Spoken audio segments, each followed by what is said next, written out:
सो 27 अप्रैल ये वो डेट है जब जो बीआरएस, अब जो फिलहाल टीआरएस थी मगर बीआरएस गवर्नमेंट बनी, वो उसका फॉर्मेशन डे है। तो अब 25 साल इसके पूरे कंप्लीट हो गए थे। अब इसकी वजह से जो वारंगल में रिसेंट एक इवेंट चला 25 इयर्स का, और ऐसा बोल रहे थे कि जो केसीआर है वो ज्यादा दिख के आ रहे नहीं थे, तो ये फिर से उनका एक मतलब इनॉग्रेशन हो गया, फिर से ये कमबैक दे रहे ये इवेंट से। कहीं ना कहीं ये बात 100% सही दिख रही, क्योंकि 10 लाख से भी ज्यादा लोग इस इवेंट में आए थे, मतलब 1 मिलियन से ज्यादा लोग आए थे। और जो लाइव चलता, मतलब जो पब्लिक है ठीक है चलो, बहुत लोग बोलते कि आ गए बैठ गए, मगर जो लाइव है यूट्यूब पे, जो लाइव है वो 1 लाख के ऊपर तक की भी लाइव वॉचिंग चल रही थी ये इवेंट के लिए। मतलब सोचो कितने लोग फिर से रेडी है ये गवर्नमेंट को सपोर्ट करने के लिए। तो केसीआर फिर से इतने दिनों के बाद आए थे, अपना इवेंट पूरा अटेंड करे, और जो स्पीच है उसमें उन्होंने क्लियर कट बोला है कि कांग्रेस गवर्नमेंट ना जितने भी वादे करी थी पूरों में फेल हो गई, कहीं से भी और आगे अच्छा मतलब अच्छे तरीके से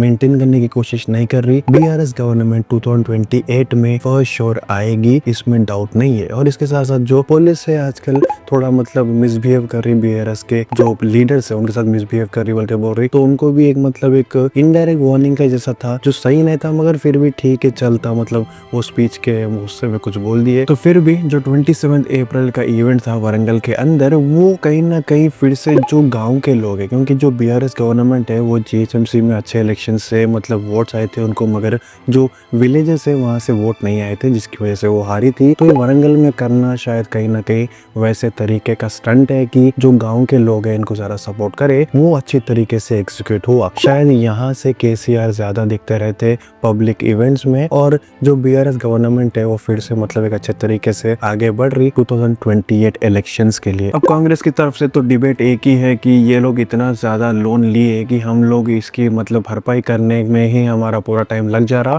और जो हम वादे करे थे पब्लिक से वो पूरे नहीं कर सक रहे। अब बीआरएस गवर्नमेंट बोल रही कि भाई ये सब बहाने हैं, ये लोग को मेंटेन करने आता नहीं। अब देखो कुछ भी हो, जो ऑपोजिशन है वो फिर से स्ट्रांग हो रही, और उसका एग्जाम्पल है 27 अप्रैल का ये इवेंट, जो बता रहा कि जो पब्लिक है वो फिर से डिवाइड हो गई कांग्रेस और बीआरएस के अंदर। अब जो 2028 का इलेक्शन रहता वो बहुत जबरदस्त होने वाला है। अब इसके बारे में आपका क्या कहना है? ये जो इवेंट हुआ इसमें केसीआर का कमबैक हुआ नहीं हुआ, कौन जीती 2028 का इलेक्शन, इसको देख रेख में रख के सब कुछ कमेंट करके बोलो, और अगर नए हैं सब्सक्राइब कर लो।